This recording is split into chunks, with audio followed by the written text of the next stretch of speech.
I think that you know me. And good evening. It's a pleasure for me to meet you by this way. And I must apologize, first of all, because of my heavy French accent in English and my mistakes that can be that can occur when I use your language. But I hope that you will be indulgent. You will be okay with me. I would like to speak with you about the relationship between Judaism and modernity, and essentially about two main issues in modernity concerning Judaism, and these are: one, secularity, and secondly, Zionism. These two issues are very important in modern Judaism, and there are many positions concerning these two issues, but I would like to deal with you only about two main positions. This of Rabbi Samson Raphael Hirsch, and on the other hand, this of Rabbi Avraham Yitzhak Kook. It is very important because these two thinkers have a serious and adult analysis of the problems of modernity. And I tell you that my position is identical, I hope so, with this of Rav Kook. אתה מסתיר?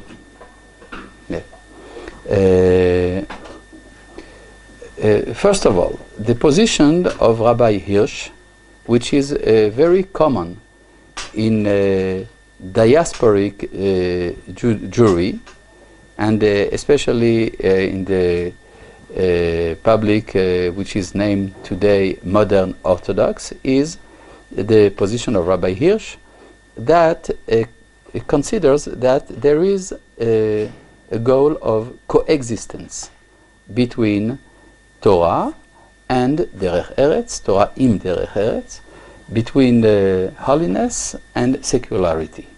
The things of holiness are very important, but secularity also. So you have to be together a Jew. So you must be fidel to. You must develop fidelity to Halacha and Torah, but you have also to be involved in modern world and his values.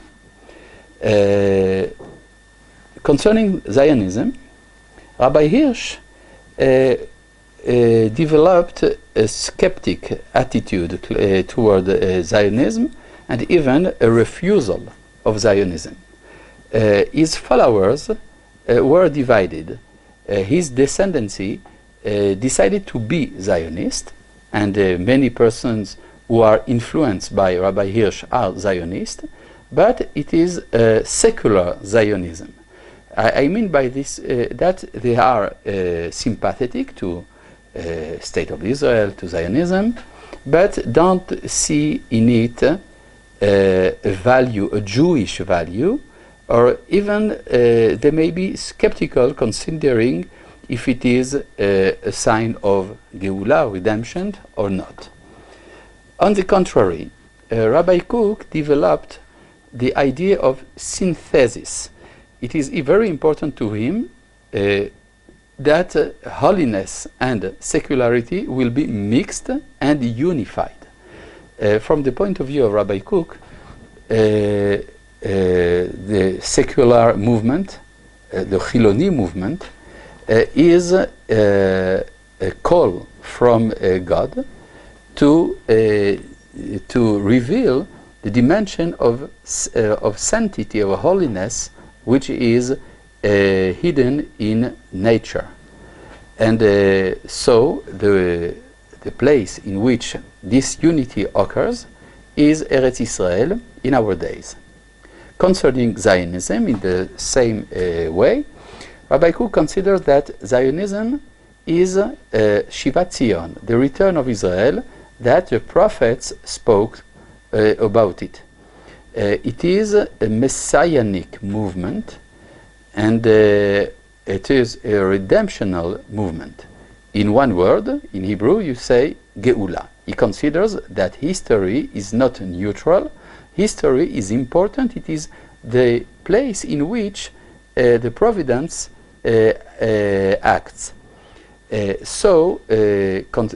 Concerning Rabbi Kook, the events that we live today are not neutral. We are in a neo-biblical era.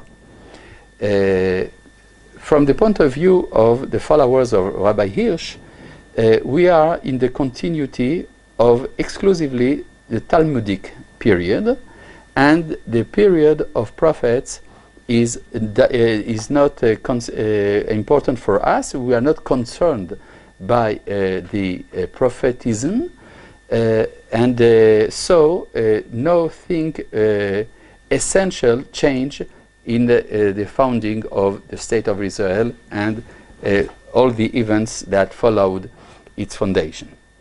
From the point of view of Rabbi Kook, the history is significant, and there is an evolution of our identity and of the Geula during the years of the State of Israel.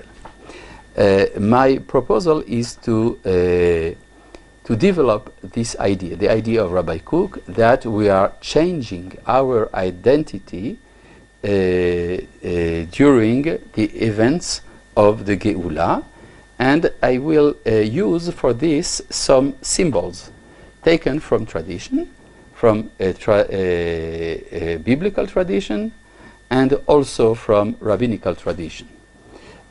All this evidently in the pure Orthodox tradition.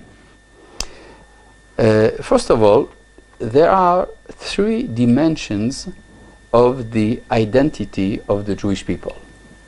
The one is the religious one.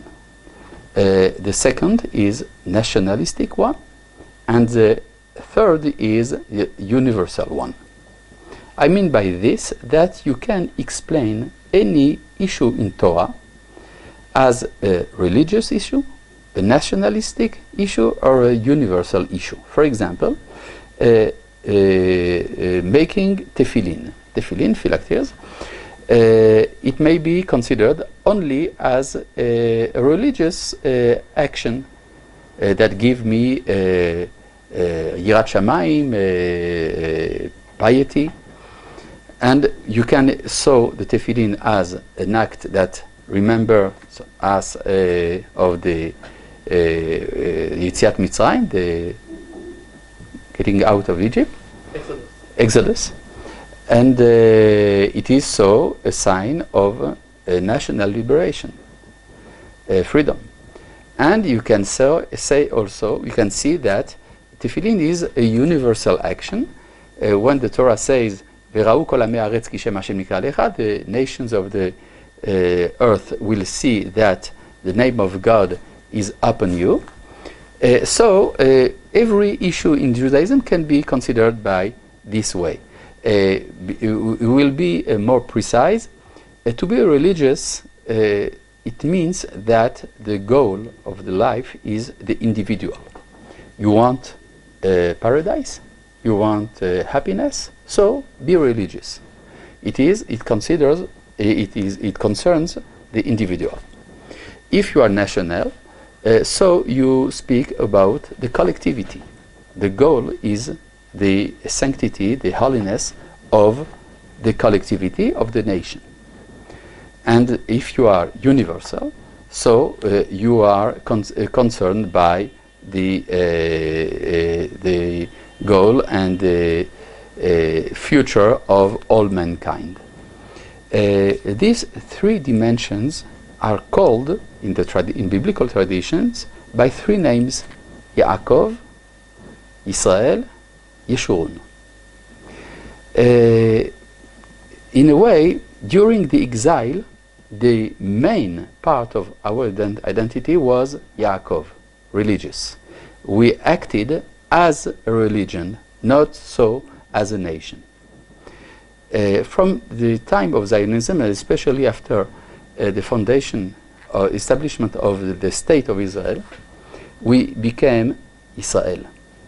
The Israeli is the Jew who became once more the Hebrew. In Hebrew, person who belongs to the nation of Israel. And there is a friction and an opposition between the religious and the national. These consider that we do not have any interest on founding a nation. We are a religion. And the Chiloni part of the nationalism considers that religion belongs to the past, and we are now a new nation. The reconciliation, unity between Yaakov and Israel occurred during the 6 Days War, when Chiloni army, a Zionistic secular army, realized a biblical event, liberation of Jerusalem, of the Temple Mount, and of Eretz Israel, the biblical Eretz Israel, and it caused the creation of a new movement, the movement of the settlers, Mitnachalim, Gush Emunim, who made a synthesis between Yaakov and Israel, religious and national. It caused a new opposition inside the Israeli society, the leftist opposition, cosmopolitic, who considers that all this is very dangerous. We are in danger to lose our relationship with humanity.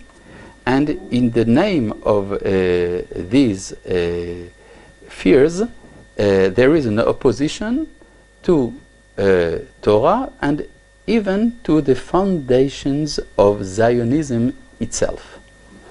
But it may be the preparation, the first step toward a new identity, the identity of Yeshurun, the Zionism, as expressing not only the needs of the people of Israel to be free, but the need of the people of Israel to give to the old world, old mankind, the dibur, the speech of God, of the Creator.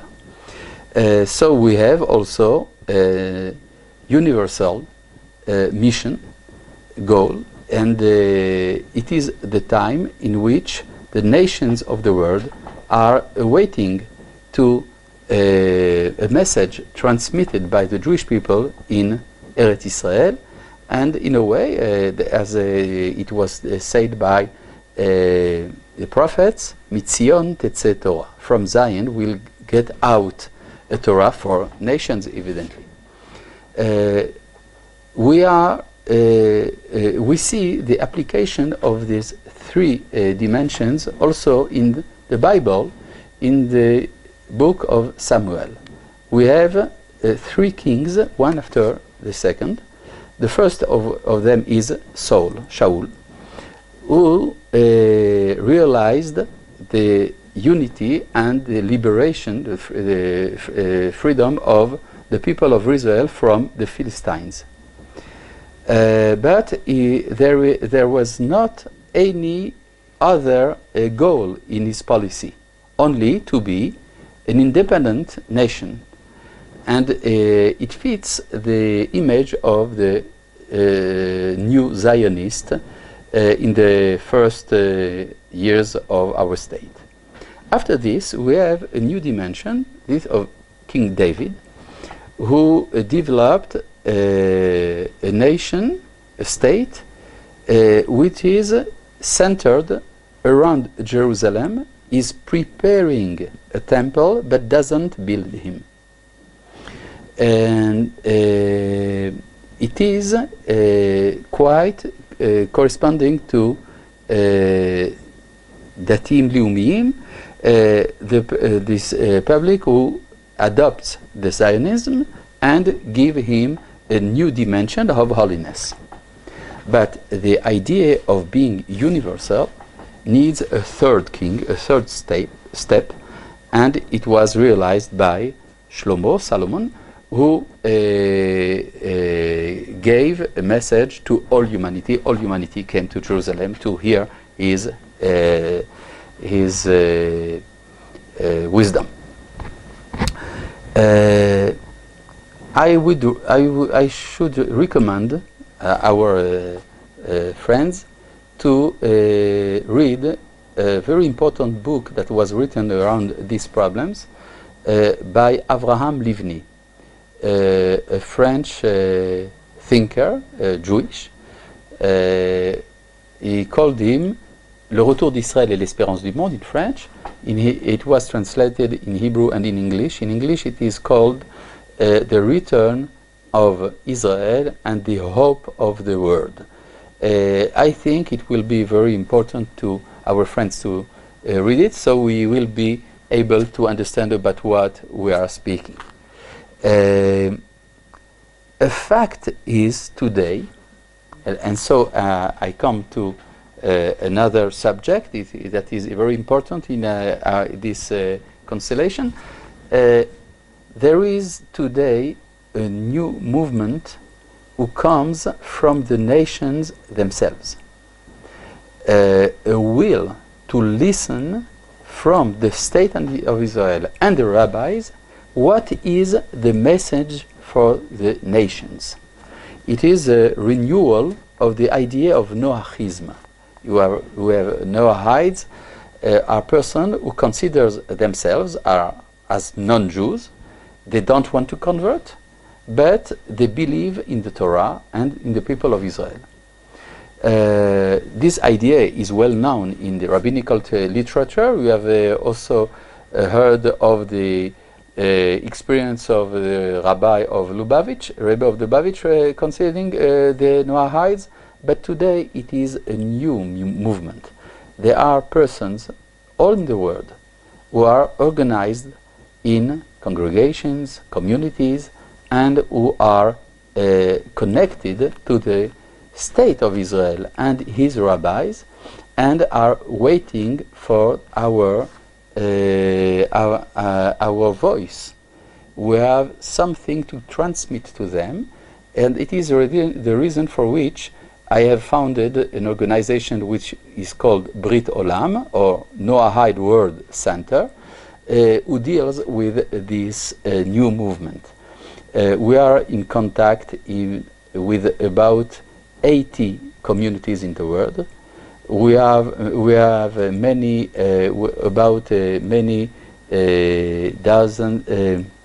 tens of thousands of persons which are involved directly with our organization, and we teach them not only the 7 mitzvot, the 7 laws of the Noahides, but very important parts of the Torah, ideas and mitzvot that concern their living and their life. The idea of Noahism is originally a political and a sociological one. We have heard of the 7 mitzvot, but we forgot that the 7th is dinim, organizing courts, and organizing a court is the problem of a society, not of individuals. So we have also a political and and a project for all the society of men to transmit, and we are today in contact with political authorities in Israel and with rabbinical organizations, the Rabbanut Harashit and so on, that are very interesting with this work. I have also written a prayer book for Noahides, which is used in many countries, in many languages. If you are interested, you can also see our website in many languages, which is called bnoah.org, bnoah.org. And we will see what a part of our work. We are in a project that will lead us to World Congress of Noahides. I think in about 1.5 or 2 years from now, and it will be a pleasure for us to participate with you in the organization of this new world centered around Jerusalem and the voice of God that comes from him to the nations. Thank you very much.